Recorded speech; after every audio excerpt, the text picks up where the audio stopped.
kararating lang ng ating order na Clifton 5-string vintage custom jazz bass. Ayan. At ngayon, samahan nyo ako.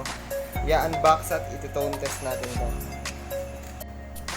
Ayan, at habang ina-unbox natin, ingat na ingat ako dahil syempre pwede nating madamage o magasgasan yung ating bass, no? Kaya ingat-ingat tayo sa ating pag-unbox. Ayan, ginugulo nga ako ng mga pusa. Ayan, no? Tignan mo nga naman yung mga pusa. Ayan. Habang tayo ingat na ina-unbox, syempre, ito nga palang bass na to ay para sa ating church. Gagamitin sa ating praise and worship team. Ayan. Ito ay order at pinabili lang sa akin ng aming pastor. Ayan, dahil napag-isip-isipan namin na bumili na. At yun nga palang box na itinabi ko kanina ay may kasama na nga palang bass amplifier itong bass na ito. Ayan, no? At kita nyo naman, naglaro agad tong mga pusa na to sa bubble wrap. May kasama na siyang amplifier, 15 watts amplifier. At tignan nyo naman, ito talaga naman, ito ang hinahangaan ko sa Clifton dahil hindi nila tinitipid yung bubble wrap and talagang sulit talaga. Yun, dahil tanggal na lahat ng bubble wrap, umpisahan naman nating i-unbox. Una ang ito. At ayun, no, ito yung kanyang amplifier GB15 nakalagay. By the way, kaya nga pala Clifton ulit yung napili kong bass na bilihin dahil trusted na talaga.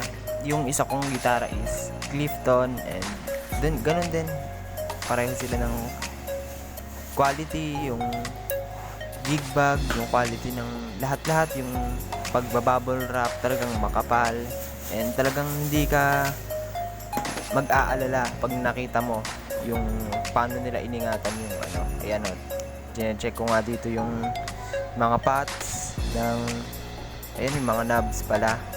And ito ay nabili ko sa Lazada sa halagang 8,250 lang, kasama na yung amplifier na yan and 5-string bass. Ayan, simulan natin mag-unbox nitong malaking kahon na to.